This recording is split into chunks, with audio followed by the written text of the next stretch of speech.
ये free ration वाले अगर वोट मिलता है तो ये लोग भी तो जाकर कहते हैं ना कि भैया आप हमें सत्ता में ले आओ तो हम आपको ये देंगे, हम आपको वो देंगे। जहां जिस राज्य में जैसे केजरीवाल जी जाते हैं उस राज्य में सबसे महंगी बिजली हो जाती है, उदाहरण के तौर पर वो कहते हैं कि हमारे राज्य में देखिए हम फ्री में बिजली देते हैं, आप मुझे वोट दो। यही होता है ना। तो अगर देश के प्रधानमंत्री कह रहे हैं कि भाई मैं कंटिन्यू कर रहा हूं ये इस योजना को, फिर इसमें आपत्ति क्यों है? मनीष आदमी पार्टी, हाँ मेरा कहना यह है, मजे की बात है, आम आदमी पार्टी को और कांग्रेस को तो खुश होना चाहिए। हाँ, और मीडिया में ये क्लेम करना चाहिए, देखो मोदी जी को हमारे कहने के हिसाब से मजबूर होके मुफ्त की रेवड़ी बांटनी पड़ी, कह नहीं पा रहे। अभी प्रियंका पासवान जी कह रही थी ग्राउंड रियलिटी ये है कि अगर ये एक बार शुरू कर दी तो रोक नहीं सकते।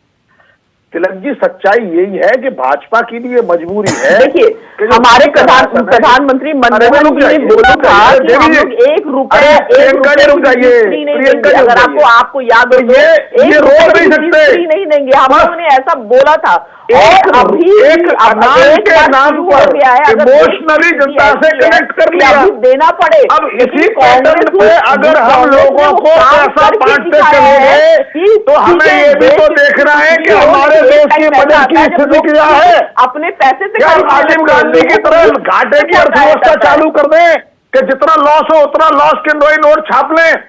देश को अभी लड़ाकू विमानों की जरूरत है, देश को इंफ्रास्ट्रक्चर की जरूरत है, देश को अपने डिफेंस को और मजबूत करने की जरूरत है। कि मनमोहन सिंह जी तो कहते थे पैसे पेड़ पर नहीं उगते। अरे मनमोहन सिंह जी तो यह भी कहते थे कि अल्पसंख्यकों का अधिकार पहला होगा और फिलिस्तीनों का अधिकार पहला होगा।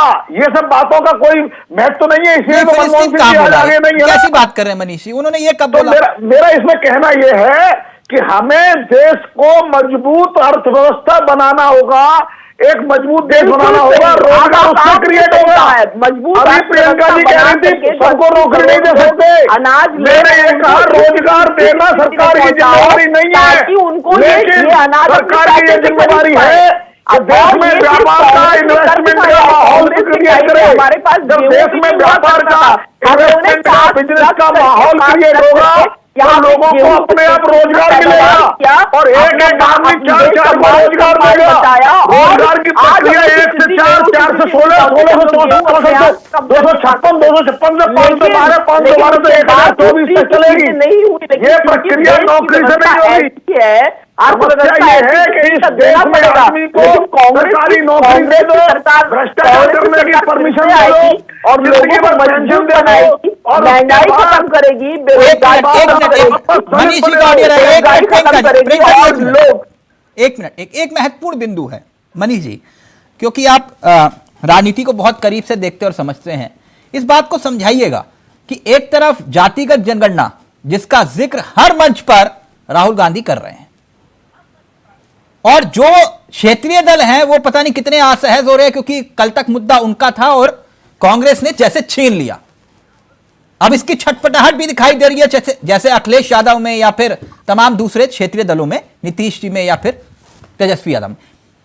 एक तरफ जातिगत जनगणना और दूसरी तरफ फ्री राशन, और उन्होंने आज फिर इसका संकेत सीधे तौर पर देश के प्रधानमंत्री ने चुनावी रैलियों में दे रहे हैं कि गरीब की जाति, गरीबी जाति और गरीब की जाति, और एक तरफ ये जातिगत जनगणना का जिक्र कर रहे हैं। क्या ये मसला यही है कि इसकी काट है भैया फ्री राशन दे दो? कोई बड़ी बात नहीं है, ये भी एक एंगल जरूर होगा तिलक भाई, लेकिन आप इस बात को समझिए हमारे देश में आरक्षण के नाम पर तमाम नेता बन गए। अब दूसरी जमात खड़ी हो रही है जाति के नाम पर, जाति के आंकड़ा लाओ, जाति की संख्या देखो, यानी अपनी अपनी संख्या बढ़ाने में लग जाओ, देश गया भाड़ में।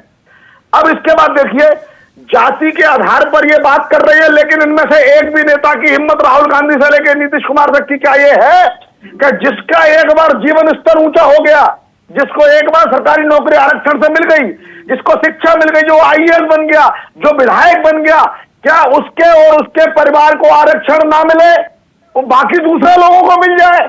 इतना कहने से इनको आग लगती है। क्यों लगती है? कि इनके आपस के नेता फंस जाते हैं। नहीं रमेश जी, कुछ रमेश जी फंस जाते हैं। फिर मैं आ रहा हूं जैन साहब आपके पास। वो अगर दलित है, कोई आदिवासी है, अगर उसमें से जिसका जीवन स्तर ऊंचा उठ गया, हाँ, उसको आरक्षण का नाम ना बताया। इतनी भी हिम्मत इन झूठे नेताओं में नहीं है। क्या है बताइए? ये सही मायनों में दलितों को लाभ भी नहीं चाहते। 2400 कैलोरी और एक समूह 8 लाख ये प्रियंका इनको आरक्षण से टिकट चाहिए, इनको आरक्षण से नौकरी चाहिए, इनको आरक्षण से भ्रष्टाचार करना है, लोगों ने इसके बाद इनको जीवन में पेंशन चाहिए और इसके बाद उनके बच्चों को भी आरक्षण चाहिए। अरे भाई एक बार आप जीवन गए। अरे अब उसके बाद आप अपने भाई के लिए छोड़ दो। EWS अपने ही लोगों को दे रहे हैं, 2 की पहले से ही जनरल कैटेगरी में, यानी आप दूसरे लोगों को लूटा, अपने ही लोगों को लूटा, अपने ही लोगों को गरीब बनाया और फिर आज रमेश मोहन श्रीवास्तव जी रहेंगे। 1 मिनट रमेश जी